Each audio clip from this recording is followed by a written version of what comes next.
Bienvenue au balado de Olivier Théberge et Fan Gao. Aujourd'hui, nous vous présenterons deux livres documentaires que nous avons lus. Tout d'abord, on va commencer avec mon livre. Mon livre aujourd'hui est La Terre en 301 questions-réponses de David Huguet, publié en novembre 2008 des éditeurs Delachaux et Nestlé, ayant 221 pages. Le livre contient 301 questions, comme dit dans le titre, chacun numéroté de 1 à 300, regroupés en plusieurs sous-titres tels que Qu'est-ce que la géologie? Une planète endiablée? Ou même aussi simple que le volcanisme. Tous les textes sont pas mal juste une réponse à la question sans tourner autour du pot. Quoique, il ajoute toujours quelques informations qui ne sont pas nécessairement utiles à la question, mais qui sont toujours bonnes à savoir. Pour les informations données, elles sont tous très intéressantes et uniques. En plus, le livre a été vu par un vrai géologue, donc il est une source sûre. Un autre ajout est l'utilisation de tableaux de schémas pour les informations difficiles à expliquer, seulement avec des mots. Ce livre est parfait pour une personne qui aime les sciences. L'une des choses que j'ai le plus aimé du livre est le fait que ce ne sont que de courts extraits faciles à lire si vous avez un petit 15 minutes de livre. Je trouve que l'utilisation de schémas et de tableaux est une très bonne idée pour les gens visuels comme moi. L'auteur a aussi utilisé un vocabulaire simple pour aider à la compréhension, ce qui m'aide à garder l'attention au livre sans lire et relire sans comprendre ce qui est écrit. Plus un pour l'auteur. Honnêtement, je pense que ce livre n'a pas vraiment de faille autre que de ne pas attirer les gens inintéressés par les sciences. Quelle est la longévité d'un volcan sur Terre? Tout dépend de la nature de son activité, de sa situation géologique et donc de son alimentation en magma. Ainsi, les plus petits volcans peuvent ne faire éruption qu'une fois. C'est le cas de ceux de la chaîne des Puys, dont la construction ne correspond qu'à une seule éruption.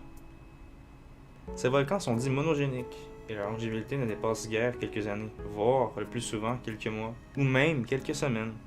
Après une seule éruption, ces volcans s'éteignent. À l'opposé, il existe des volcans dits polygéniques, etc. Je trouve que ce court extrait que j'ai coupé démontre comment vous ne pouvez pas juste arrêter de lire. Pas mal toutes les questions sont comme ça. Vous commencez à lire et vous ne pouvez pas arrêter. L'extrait résume bien comment le livre est fait. Pour conclure, comme j'ai déjà dit plus tôt, je conseille fortement ce livre pour les personnes qui aiment la science de la Terre. À l'opposé de mon livre factuel, mon collègue vous présentera un livre plus abstrait. Salutations tout le monde. Alors, merci à Olivier d'avoir présenté son livre. Maintenant, on va passer à mon livre. Mon livre s'intitule L'éloge de l'ombre, fait par Junichiro Tanizaki, considéré comme un pilier de la littérature japonaise. Ce livre a été publié en 1933 au Japon et plus tard a été traduit par l'éditeur Verdier. Ce livre contient 91 pages.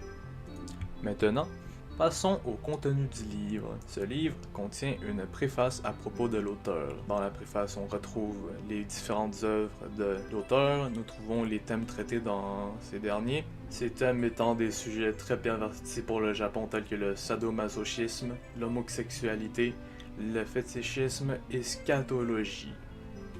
Son style d'écriture est brut, magnifique, différent dans chaque ouvrage et il utilise un registre de langue très recherché mais à la fois facile à lire. Et c'est le cas de ce livre.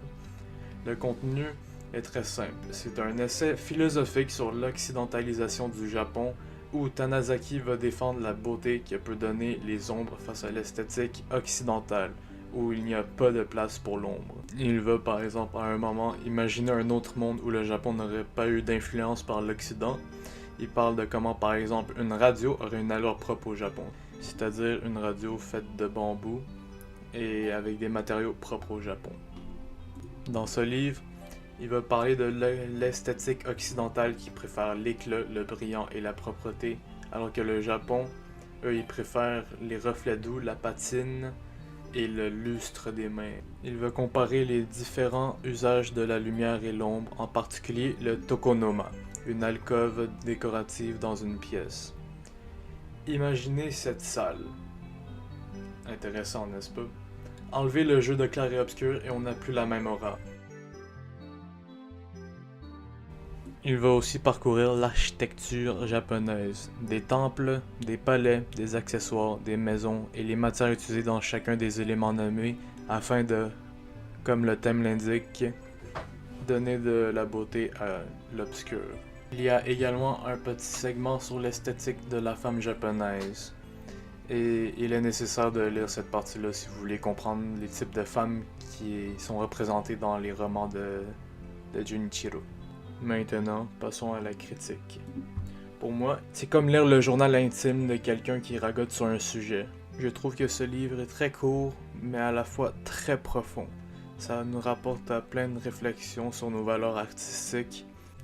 J'ai pas grand chose à réprimander de ce livre par contre.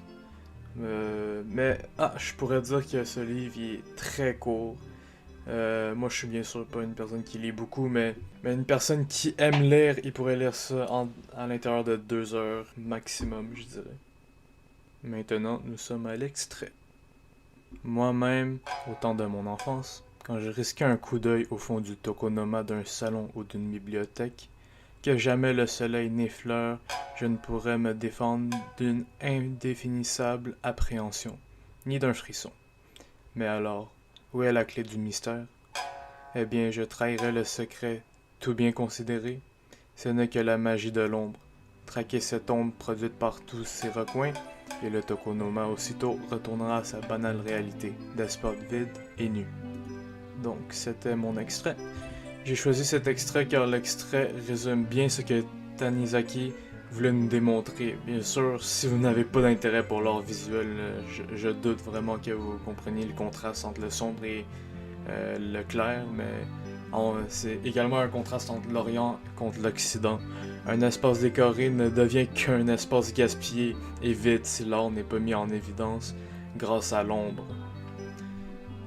Il est temps pour moi de conclure. Donc, comme j'ai indiqué subtilement tantôt, c'est un livre vraiment destiné aux artistes, fait par un artiste. Parce qu'il va vous servir dans une future œuvre, très probablement. L'influence que ce livre m'aura apporté sera vraiment définitivement permanent, et dans le bon sens, bien sûr. Mieux comprendre une autre culture et leur art sera beaucoup plus bénéfique que de connaître juste une seule culture, et de dessiner ce qui nous vient par la tête, par exemple. Mais si on dessine ce qui nous vient par la tête, mais en plus, on est plus culturé sur les différents pays du monde et comment eux, ils perçoivent l'art, ben ça va nous aider. Je recommande aussi ce livre-là à toute personne qui serait assez intriguée par le Japon et par leur culture. Bon, ben ceci étant dit, merci d'avoir écouté notre balado, moi et Olivier, et nous vous souhaitons une excellente journée. Donc, mon livre est un livre.